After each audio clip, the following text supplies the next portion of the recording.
Hello everybody, welcome back to What's Your Thought, a talk show for the youth, by the youth. I am your host, Isabelle Wan, and this is my co-host, Elysa Asir. So, hi! Join with us here today is a very, very special guest. We have our very first international guest all the way from Vietnam. Everybody, I introduce you to Kenzi Mata. Xin chào! So Kenzi, you are actually a Filipino, but you moved all the way to Vietnam. How old were you when you first moved to Vietnam? Yes, I was 12 years old when I first moved here. That is so young. Wow! So, what made you and your family decide to move to Vietnam? So it was during a conference in 2012. The same year that we moved here. Actually, we've never really planned about moving to Vietnam. It never crossed our minds, you know. So I think my parents were actually kind of thinking of another country. They were like, you know, if we become missionaries, like it would be this country. But then during the conference, there was our national leader from the fellowship. He was preaching on a Wednesday night about he was talking about Vietnam, when they visited Vietnam and what happened, like when they evangelized, like the people, they didn't even know about God, like they had no idea what creation was or who Jesus was. So he just gave out a challenge, and it was the first time we were ever hearing this, because we've never had international nights in the Philippines, because we've never had missionaries before. So we had a lot of churches in the Philippines, but they were all local. So during that time, he gave out the challenge, and I remember crying, and I was on the bleachers of the auditorium. My mom was on the other side, and my dad was in front, so we were all like on different pods. And I remember the preacher was saying thank you for that one hand when he gave out the challenge, and I was like, I was wondering who that one person was, and I never looked up and I never saw the person. So when we went back home, we found out that one person was my dad. He was the only one who raised his hand. And my mom, she was saying that she was crying and she doesn't know why, and I was like, I felt the same thing. So we knew there and then that God was calling our family. It was a confirmation because we all felt it. And that was Wednesday night, and on Friday my parents were announced to go to Vietnam. Like nobody saw it coming, because it never happened before, not even my brothers. My brothers was like, what? So he was crying so much because he was shocked. But so yeah, that was like a really wonderful moment for all of us. Yeah. Wow, that is amazing that God like touched all of you at the same time. Mm-hmm. So like when you finally moved to Vietnam, how was your feelings towards it? Like how did you cope around the fact that you finally are officially moving there?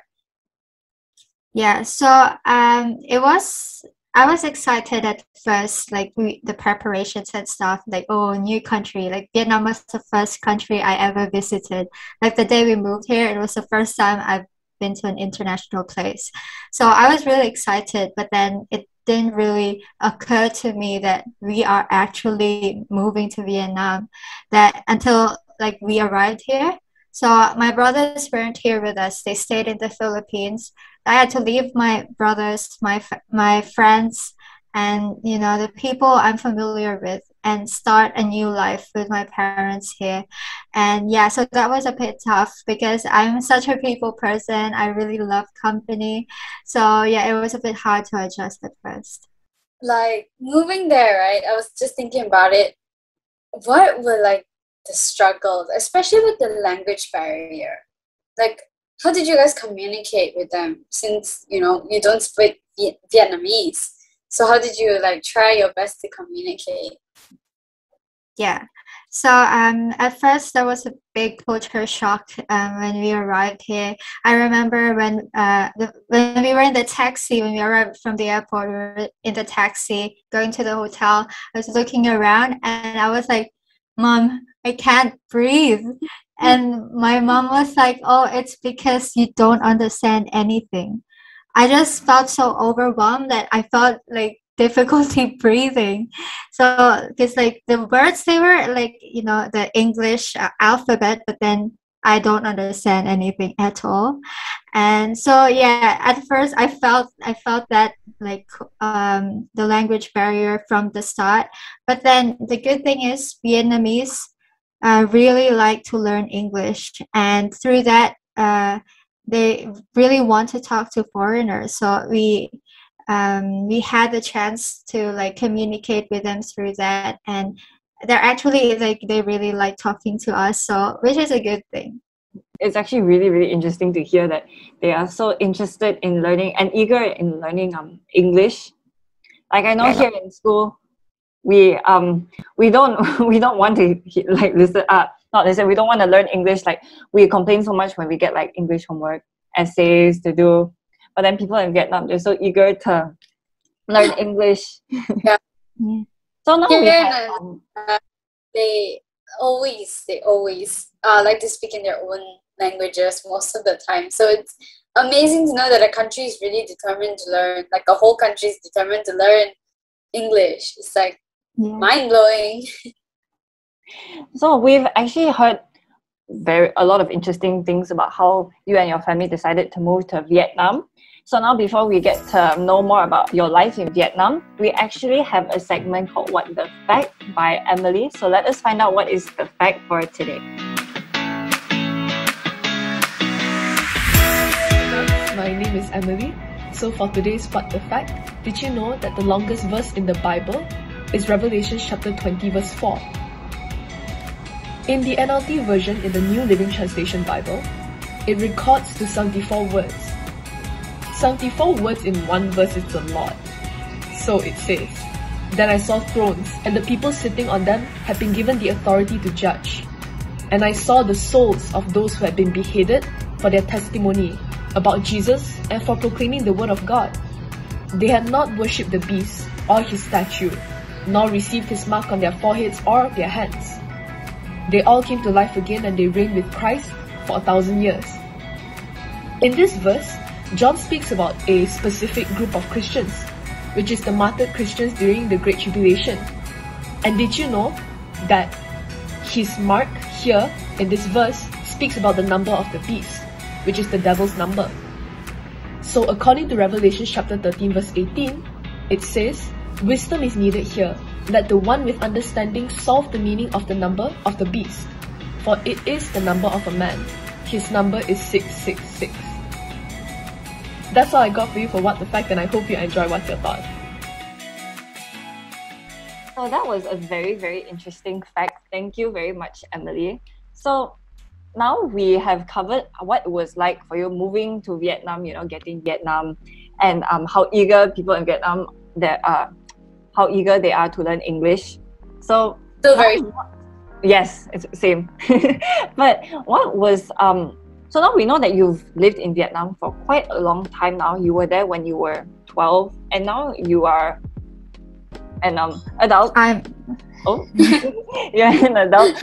So what was the moment? And you've been doing a lot of God's work. Like we see you on social media, you're always posting about like yourself and your family doing God's work, which is very, very inspirational. So what was the moment that God touched your heart and made you want to serve Him in Vietnam?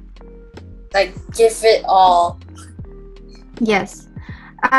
So growing up, I've read a lot of missionary stories. We have like a lot of missionaries in the faith, and I've read about I was an avid reader, so I started like reading fiction at first. I was like really into fiction, but then and then I'm like, what does this even do to me? It just it brought it to my imagination, which is good, but then it doesn't really impact my life in a way. So good thing in my school is a Christian school, so we have a lot of books about the stories of missionaries from the past, and whenever I read those, I just get really challenged, and I always tell my mom about it. Sometimes I cry while reading the stories because I'm really touched, and I'm so like I'm so challenged because these people from the past, you know, they didn't have they didn't even know if they were going back to their countries, and they were like 16, 18 years old. They were very young. So I'm like reading about those and seeing my parents do missions. It just really touched my heart, and I realized that what we're doing is of eternal value, and this is something that is very valuable. You know, you can't buy it with money. So yeah, that was the moment that I surrendered my life to God, and I had the missionary heart. You know, yeah. So when you got saved, right? We all know that when you get saved, it's a really, really good thing to get saved. But like after that, we all have our struggles with Yes, getting saved. A lot of I them. think the devil fights harder then. Mm-hmm. Like we have like red marks on our heads now for the devil's attackers when we get saved. So were there any struggles you had to face after you got saved? Yes, actually a lot. I moved to Vietnam when I was 12, so that means my whole teenage life I was here. So teenage life is your prime, you know, the prime of your youth. And so there are a lot of temptations, a lot of lies from the enemy. I always, sometimes I would be in my room and I would just think like, my friends back home are enjoying their youth, you know, they're out like partying, they're with the friends, they're having a fun time, traveling around and stuff. And yeah, I was just like, and I'm here, I'm stuck with my parents, I can't really go out, you know. So yeah, there was a lot of lies, a lot of doubts in my head, but then yeah, I just continued to be faithful despite having those struggles, those doubts. And actually for some time there was a point in my life that I would be in church, but I was backslidden in my heart, but then I would still be in church, I'd be doing ministry, but I wasn't believing anything anymore, I was doubting everything. But then yeah, seeing the people, the Vietnamese people being changed by God before my very eyes just really challenged me. I'm like, this is something real, you know? Like because I grew up in a Christian family, I've never really experienced like being using drugs and all that, you know? So yeah, that's when I realized like, this is yeah, this is real. Like God is real. Like He actually changes lives, and I wanted that for myself too. That's amazing to hear. Like I understand because I'm a pastor's kid too, and like looking at all my friends, I'm just like, sometimes you kind of want to know what it's like to not only be in church. Yeah, so I really understand the struggle of it. During this time, like I hear a lot of pastors when they find a church building, right? There's like always a testimony to it for some reason, and like it's always so amazing to hear the testimonies. So like, how did you guys find your church building? Yeah, so this is actually really fun to talk about because we've moved a lot of times throughout the years, and we first started actually in our apartment. So we would have like around 50 to 60 people in our apartment, and it would be really noisy. The neighbors would complain. So at that time, we were like, we really need a building. So during that time, somebody just like for some reason somebody just messaged my dad like, this building's available and the owner is a Christian. So like we got that that building, and it was like God has really favored us. Although like we moved to a different building now, God still continued to be faithful, and like He's always just in time. Like when we need to like renew something, it's always like we feel peace because we know that God's already in control. Yeah, so at the moment we're doing virtual churches right now, but yeah, we're still we always look back to the times that God has given us miracles in terms of the place and the buildings. That is great. The fact that you guys can fit 50 to 60 people in a small building I and know. God just blesses you with a bigger one. Like, how do you fit 50 to 60 people in a building? Like in a house. So like, how did you guys get your 50 to 60 people? How did you guys evangelize? Did you guys like go on outreaches or use social media to get them rich? Yeah. So as I told you before, Vietnamese really love to learn English. So at first we went to the park and we just talked to people. My dad showed some slideshows about, you know, creation, because like they have no idea what the Bible is, no idea who Jesus is. So everyone like believes like in Big Bang, we come from monkeys and all that. So these things really amazed them. But then we can't, like, we only, you know, cater a small group of people at a time.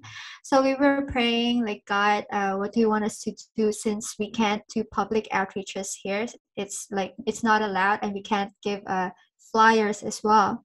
So during that time, my dad, he was invited to this English club, and in this English club, they talk about like a lot of like weird stuff, but then people come because they want to learn English.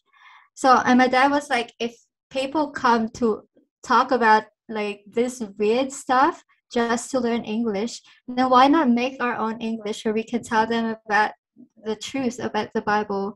We can tell them about the purpose of their life, you know? So this just like popped into my dad's head, and then we started our English club, which is our main outreach right now. And we invite people through Facebook. So we have our Facebook page, and most of them are through word of mouth, but a lot of people also come from like Facebook advertisements. Yeah. Wow. That's Such a creative way to get people. Yeah. Oh, okay. Sorry. So sorry, I'm very, very like interested in like the English club. I was so into it when she was like speaking about it. I was like, oh, that's just like, got invested in this. yeah, I was so invested. I was like, wow, so creative. So how do you guys have a specific way that you guys reached out to the youth? Were there any like struggles reaching out to these people? Yeah.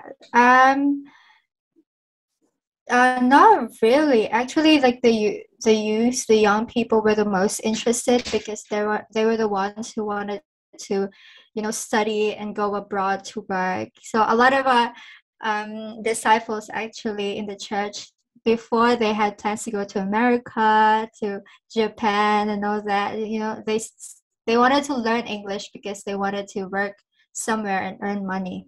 So they were like really invested and interested with this. So that was something that was we took that opportunity and we used it for God's kingdom. Wow. Amen. Wow. That's so good. So before we move on to talking more about Vietnam, we actually have another segment, our good news. So let us find out what is the testimony for today. Hi, I hope you're doing well. I'm Pastor Allan, and I'm going to share a short testimony of my life and what Jesus has done for me. Before I got saved, I was a very religious person. And many would think that I was a good person, but I was good with earthly standards. What people thought made a good person. And that was my sin. I also thought the same thing.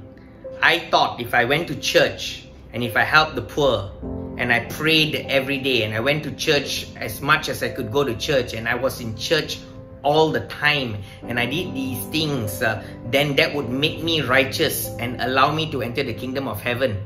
Well, all that only did one thing for me. It made me self-righteous. And over the course of my younger years, in my teenage years, I became more and more self-righteous. I would look at people and judge them and say, look at them, they are a drug addict. Look at them, they are a alcoholic. Look at them, they smoke cigarettes. Look at him, he's a fornicator. Look at, I read my Bible more than you. I'm better than, and these things begin to be inside of me. I compared myself to other people. I compared myself to people around me. And so, in a sense, I looked down on people. It's called self-righteousness. And I was an extremely self-righteous person. You know, when I was 17 and I left school, my school magazine, and I went out and I didn't buy my magazine when I left school, my Living Yearbook magazine, but I decided to do it a few years back because it's a reminder of what people thought about me, that they never spoke to my face. And in my yearbook, I'm 17 years old, I'm finished my SPM, I'm leaving. My classmates, you know, they put little captions about you, what people think about you, and the editors of the book figure out something about you, and then they put something about you. And in that caption, what they wrote about me was Allan with an ego taller than himself. And it was true. I had an ego taller than myself. My pride was bigger than my physical body. And that was who I was. And you see, people don't really think self-righteousness is a sin. People don't really think that that kind of pride, that kind of I'm holier than you, I'm better than you, I know more about the Bible than you. They don't think that's a sin, right? People kind of think that's actually a good thing to have. But then, in 1997, my uncle began to witness to me and tell me about Jesus and about relationship with Jesus and not relying on my works. And I realized at that moment, one moment sitting in his house, before this I used to deflect him all the time. I used to tell him things like, I'm not a sinner. Go see my brother. He's a sinner. That's exactly my words I used to speak to him. I'm not a sinner. Don't waste my time. Don't waste your time. My brothers are sinners. Go and speak to my brothers. They are sinners. Because that's how self-righteous I was. And so I deflected him for the longest time until one day, I decided that I was going to listen to what he had to say. And I did that because whenever he spoke, although I didn't like what he was saying, something about him always wanted me to listen to him. Something inside of me said, listen to him, listen to him. And there something about him. Today I know it was his relationship with Jesus Christ. That he truly had a relationship and has a relationship with Jesus Christ. And that's what my spirit was drawn toward. But I tell you something, I was decided on that day I was going to put down my pride and I was going to really listen to him. And as he began to speak to me, I read Isaiah 52 and Isaiah 53 with him, and we begin to look at that scripture, and I begin to realize that truly I was the most wretched of all sinners. Let me tell you something. Self-righteousness is the most wretched of sins. A self-righteous person is worse than a drug addict. A self-righteous person is worse than a cigarette addict. A self-righteous person is worse than a person who doesn't study his Bible, because you are self-righteous. You rely on your righteousness. And at that moment, I saw my self-righteousness. And I realized what a sinner I stood before God. I relied on my righteousness to get me to heaven, not on the righteousness of Jesus Christ. And I realized how offensive that must have been before God. How offended will God be when God sent His only begotten Son to die for me because I was a sinner, and I am telling God, I don't need your Son to die for me because I am good enough to make my way to heaven. How offensive. At least a drug addict knows who he is. At least an alcoholic knows who he is. At least an adulterer knows who he is. At least a cigarette addict knows who he is. A self-righteous person never knows who they really are. They think they're too good. And that's what I was. And at that moment, I realized what a wretched sinner that I was. And at that moment, I bowed my head to Jesus Christ and I said, Lord, I acknowledge that I am a sinner and I've sinned against you. And I felt the Spirit of God come upon me. Until that moment when I used to read my Bible, because I told you I was into church. I read my Bible. I read the Catechism of the Catholic Church. I studied it and I studied the Bible. But I could never understand the words of the Bible. It used to infuriate me that I would read the Bible and I would ask myself, why is it so difficult to understand this book? It's supposed to be the Word of God. And at that moment, when I surrendered my life, tears began to fall from my eyes. I read Isaiah 53 and I tell you, I understand what Paul says. Scales fell from my eyes, and truly spiritual scales fell from my eyes. And for the first time, I read Isaiah 53 and I understood what Jesus did for me on the cross, and it made me realize what He saved me from. Jesus saved me from hell because He saved me from my self-righteousness. And I want to tell you right now that good people are only good in their own eyes and in the eyes of people around them. But you need to see whether you're good in God's eyes. And when you begin to, compare yourself not with human beings, but you begin to compare yourself with God, you realize, man, I am nowhere near making heaven my home. And if that's you, I want to challenge you today. Would you surrender your life to Jesus Christ? Would you acknowledge that in the eyes of God, you're a sinner, and that when you compare yourself to God, you're nowhere near holiness? And will you stop spitting on Jesus' face and saying to Him by your self-righteousness that my goodness is what's taking me to heaven? Because what you're telling Him is, I don't really need the cross. And I challenge you to do that. And I hope you enjoy the rest of this podcast done by the youth. God bless you and have a wonderful life ahead in Jesus Christ.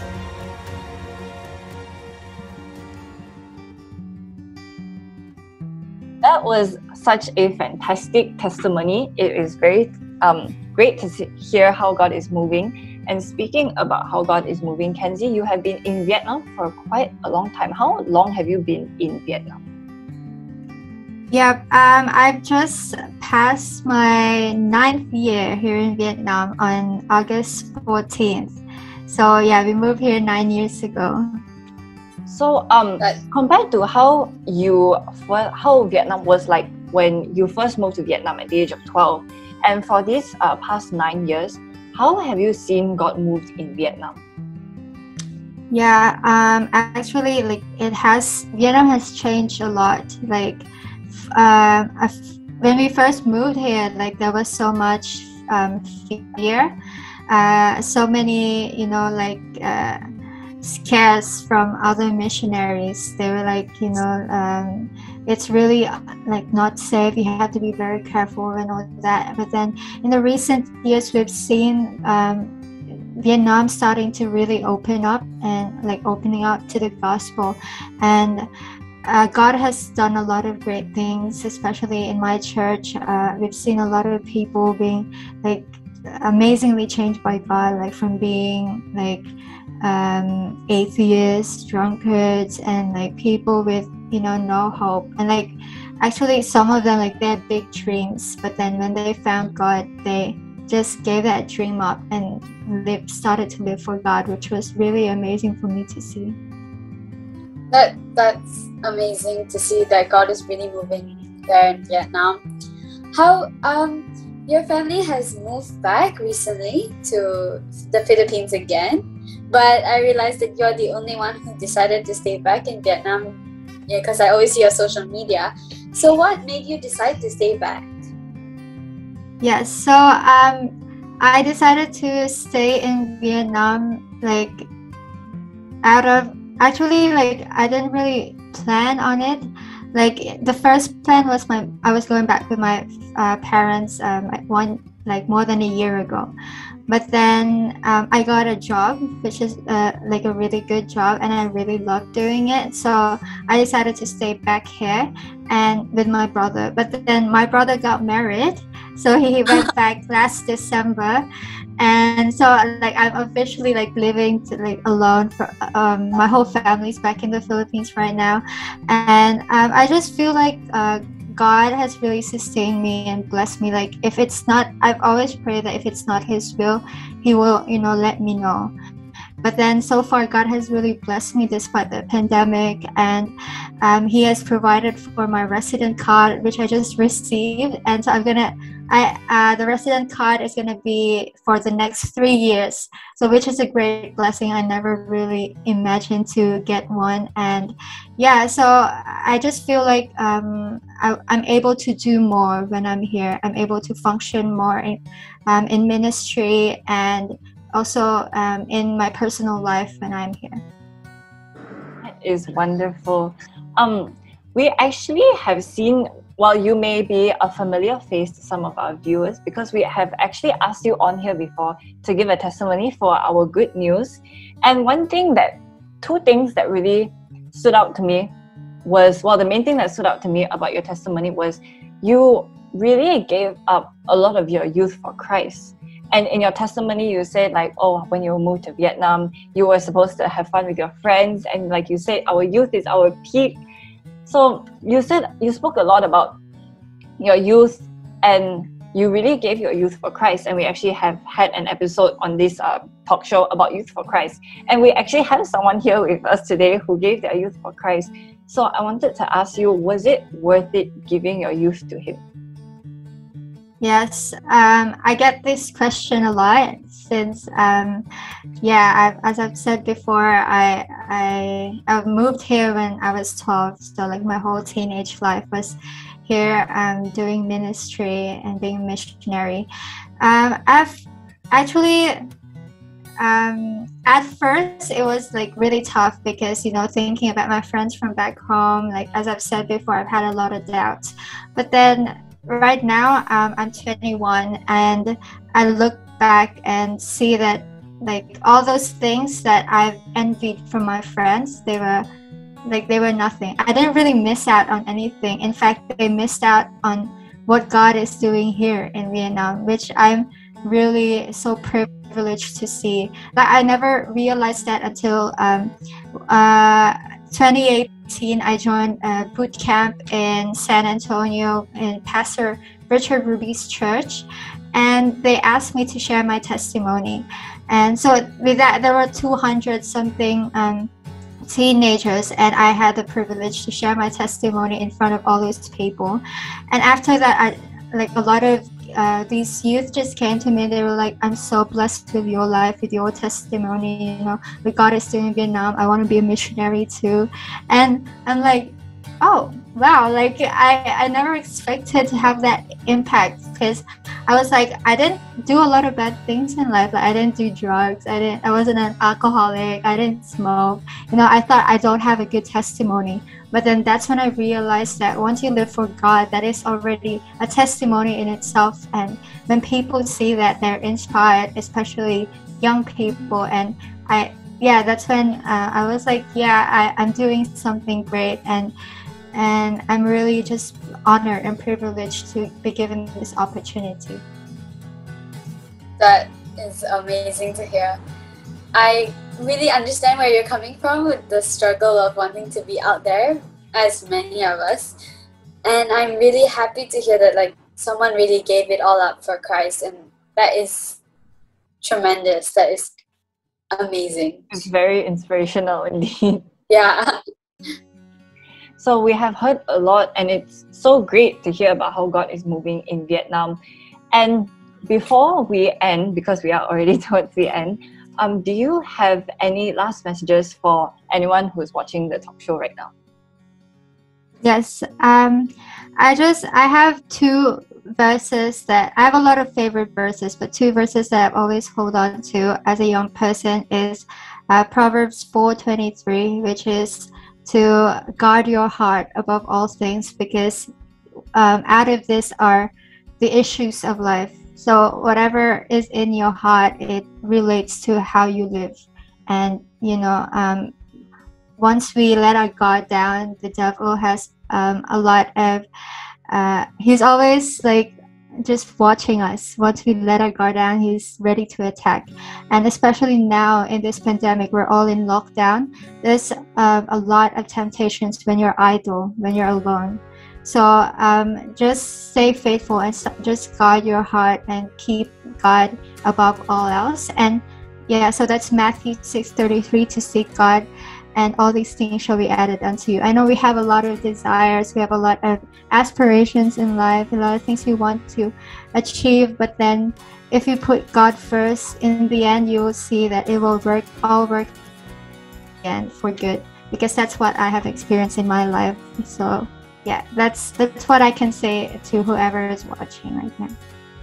Thank you so much, and we have reached the end. I would like to thank you so much, Kenzi.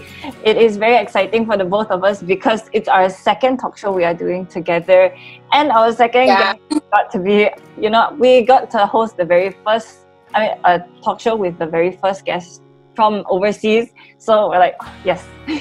But we really thank you so much for your time. And she's thinking, but we truly thank you for your time and everything that you had to share with us. And yeah, so that's the end of What's Your Thought. I thank you everyone for watching, and I thank you for your time, and we'll see you in the next episode.